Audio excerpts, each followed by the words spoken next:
वालेकुम स्टूडेंट। पिछला टॉपिक हमने कवर किया that is thermal properties of matter.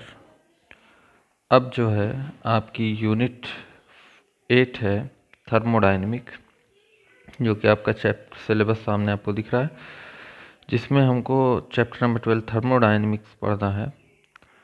इस चैप्टर में आपको जो इस साल का सिलेबस है उसके अकॉर्डिंग हम पढ़ाएंगे thermal equilibrium and definition of temperature, that is zeroth law of thermodynamic. ये आपके उसमें है। Heat, work and internal energy, ये सिलेबस में है। First law of thermodynamic, isothermal and adiabatic process. Second law of thermodynamic, reversible and irreversible processes. तो कुछ ये टॉपिक्स हैं जो आपको कवर करने हैं। जो पिछला मैंने पढ़ा दिया है थर्मल प्रॉपर्टीज़ ऑफ मैटर, उसमें आप ज़्यादा से ज़्यादा न्यूमेरिकल लगाएं, एनसीईआरटी की एक्सरसाइज को प्रैक्टिस करें। जहाँ नहीं समझ में आता है वहाँ पे आप मुझे मैसेज करें कि ये क्वेश्चन नहीं समझ में आता है, उसको मैं वीडियो लिंक बना करके शेयर करूँगा और जैसे हेल्प हो सकेगी वैसे करूँगा। लेकिन आप खुद से भी घर पे बैठे हुए हैं, स्कूल नहीं है, तो आप अपने से उसको ट्राई कीजिए, क्योंकि कॉन्सेप्चुअल जो चीज़ें थी वो आपको दे दी गई हैं। जो चीज़ें बची हैं वो आपको सिर्फ न्यूमेरिकल पे प्रैक्टिस करना है, प्लस आपको जो थियोरी दे दी गई है उसको समझ करके लिखना है। एक बार में लिखिए और एक बार में ही याद कर लीजिए, उसको बार बार याद करने की ज़रूरत ना पड़े। अपने से लिखिए, उसको समझिए और याद करिए। नोट्स इसलिए प्रोवाइड किए जाते हैं क्योंकि आप उसको समझ समझ करके लिखें, ये नहीं कि उसको छाप लें। तो ज़्यादा कोशिश कीजिए कि समझ करके लिखें। जितना भी क्लास में पढ़ाया जा चुका है, जो ऑनलाइन जो भी पॉसिबिलिटीज़ बनती है, उस तरह से हम आपको डिलीवर करेंगे, अच्छे कंटेंट के साथ डिलीवर करेंगे। लेकिन आपको भी अपनी तरफ से मेहनत करनी पड़ेगी। तो जो चीज़ दी जा रही है अभी, आपको पता है कि पेंडेमिक की वजह से आगे वो चीज़ आपको नहीं मिल सकती। हो सकता है कि स्कूल खुले तो फिर आपका सिलेबस रिवीजन पे ना जाए, आपको फिर वहीं से स्टार्ट किया जाएगा जहाँ तक ऑनलाइन क्लास ख़त्म हो गई है। ठीक है, तो कोशिश करें घर पे बैठे हैं आराम से पढ़ें, समझ समझ करके पढ़ें और एक बार अपना नोट्स बनाएं ताकि एक ही बार में आप पढ़ लें उसको। ठीक है, चलिए आप अब इंट्रोडक्शन की तरफ बढ़ते हैं। थर्मोडायनेमिक आपके लिए नया कॉन्सेप्ट है, नया टॉपिक है, इसलिए इसका इंट्रोडक्शन सबसे पहले हम देते हैं। चलिए, ये आपका इंट्रोडक्शन है। इसमें आपको क्या पढ़ना है? थर्मोडायनेमिक। ठीक है, थर्मोडायनेमिक फिज़िक्स की वो ब्रांच है या साइंस की वो ब्रांच कह सकते हैं हम, जिसमें हम हीट और टेम्परेचर के बारे में स्टडी करते हैं, उसके कॉन्सेप्ट को स्टडी करते हैं और उसका इंटर कन्वर्जन, यानी हीट किस में बदलती है, किस एनर्जी में बदलती है, उसके बारे में अगर हम स्टडी करते हैं तो इसको हम कहते हैं थर्मोडायनेमिक। ठीक है, in English thermodynamic is the branch of science that deal with concept of heat and temperature and interconversion of the heat and other form of energy। ये है थर्मोडायनेमिक, ये एक स्टडी है। अब आपने थर्मोडायनेमिक, जैसे इससे पहले भी आपने मैकेनिक्स पढ़ा, जैसे फ्लूइड मैकेनिक्स का टॉपिक था, बर्नौलीज थ्योरम वगैरह जिसमें थी, उससे थोड़ा सा कुछ डिफरेंट है ये। थर्मोडायनेमिक और मैकेनिक्स में कुछ फ़र्क है। मैकेनिक्स में हम होल सिस्टम पे मोशन की बात करते हैं, वहाँ पे वेलोसिटीज़ होती है, वहाँ पे एक्सेलरेशन होता है। ठीक है, तो उसके बारे में हम स्टडी करते हैं। लेकिन थर्मोडायनेमिक सिस्टम में वो मोशन से रिलेटेड नहीं होता सिस्टम के, यानी जो पूरा सिस्टम की बात कर रहे हैं, जिस सिस्टम की बात हम कर रहे हैं, उसमें मोशन कहीं पे भी नहीं आती, बल्कि ये एक मैक्रोस्कोपिक स्टेट होती है बॉडी की। मैक्रोस्कोपिक स्टेट का मतलब होता है कि होल सिस्टम को हम एक बॉडी को हम होल सिस्टम मानेंगे और उस सिस्टम पे पूरी उसकी एनर्जी के बारे में, ख़ास तौर पे कौन सी, हीट एनर्जी किससे किससे लिंक करती है, जैसे प्रेशर, वॉल्यूम, टेम्परेचर, ये सब इन इन तीन क्वांटिटीज़ को लेकर के अगर हम स्टडी करते हैं तो हम कहते हैं ये थर्मोडायनेमिक है। ठीक है।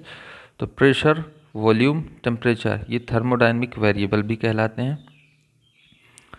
अब आपके सामने एक ग्राफिक के ज़रिए हम आपको थर्मल हीट फ्लो दिखा रहे हैं।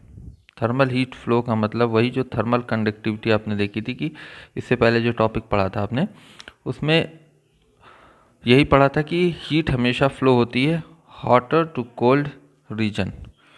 हॉट से कोल्ड रीजन की तरफ आप देख रहे हैं हीट ट्रांसफ़र हो रही है। हॉट रीजन रेड कलर का है, कोल्ड रीजन जो है वो ब्लू कलर का है।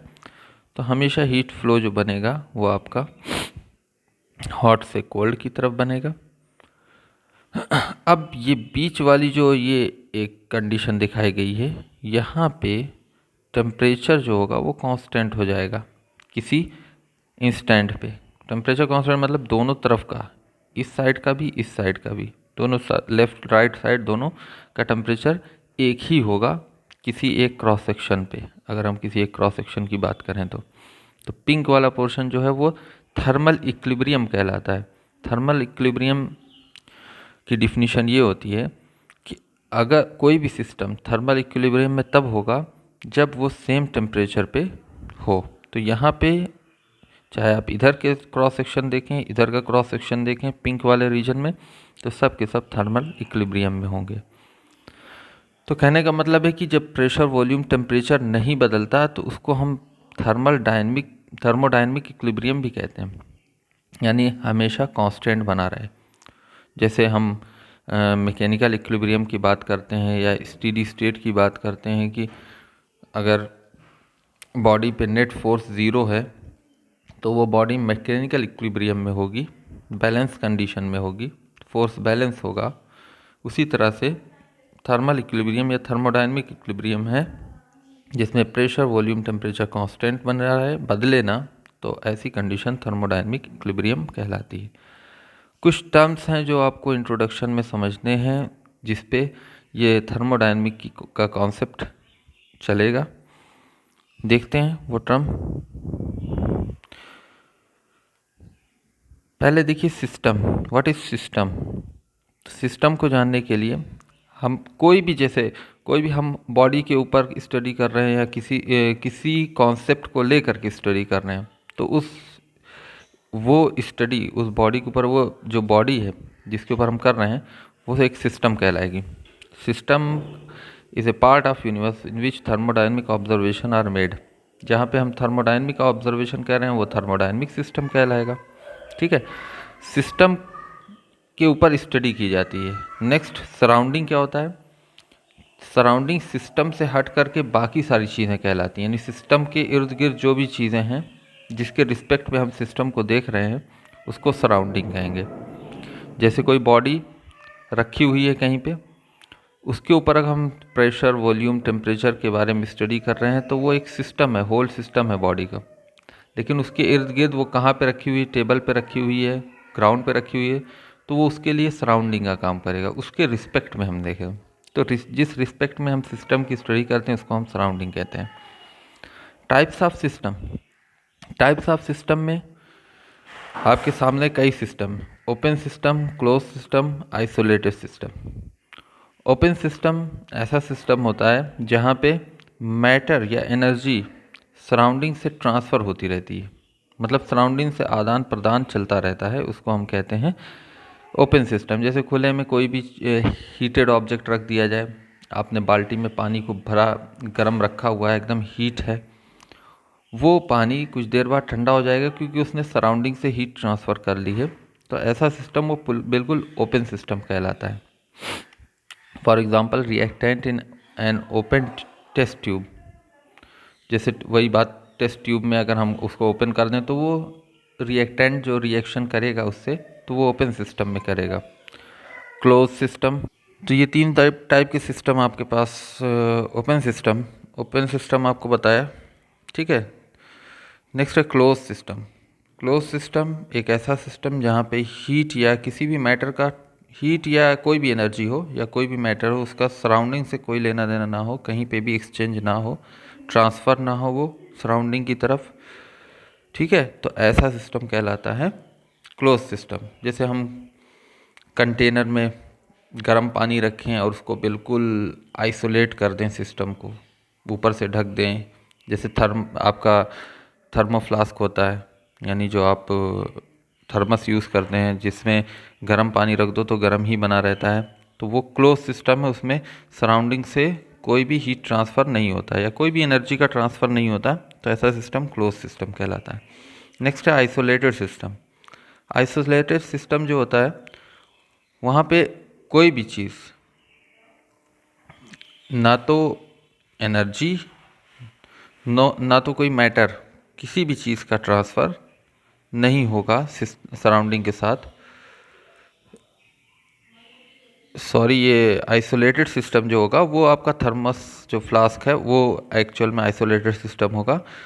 क्लोज सिस्टम जो होगा वहाँ पे एनर्जी का एक्सचेंज हो सकता है, ठीक है, लेकिन मैटर का सराउंडिंग से कोई एक्सचेंज नहीं होगा, उसको हम क्लोज सिस्टम कहेंगे।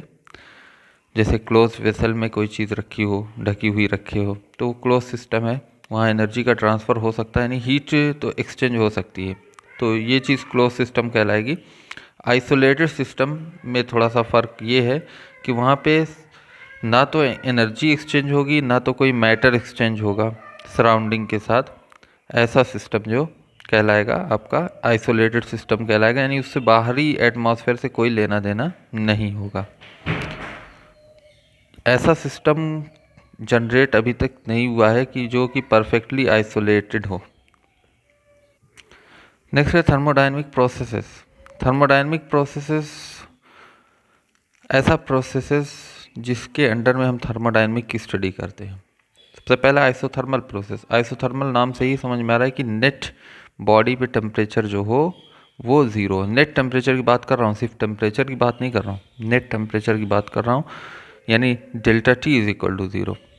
जो बॉडी पे ओवरऑल हीट ट्रांसफ़र हो रहा है वहाँ से जो टेम्परेचर ओवरऑल जो नेट बॉडी पे टेम्परेचर है वो ज़ीरो हो, तब हम कहेंगे कि ऐसा प्रोसेस आइसोथर्मल प्रोसेस कहलाता है।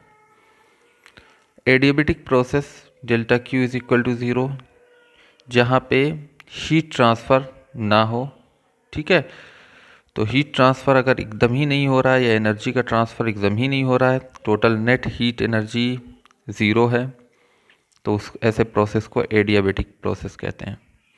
आइसोबैरिक प्रोसेस, बार जो होती है आपने देखा प्रेशर की यूनिट होती है, तो आइसोबैरिक मतलब कांस्टेंट प्रेशर।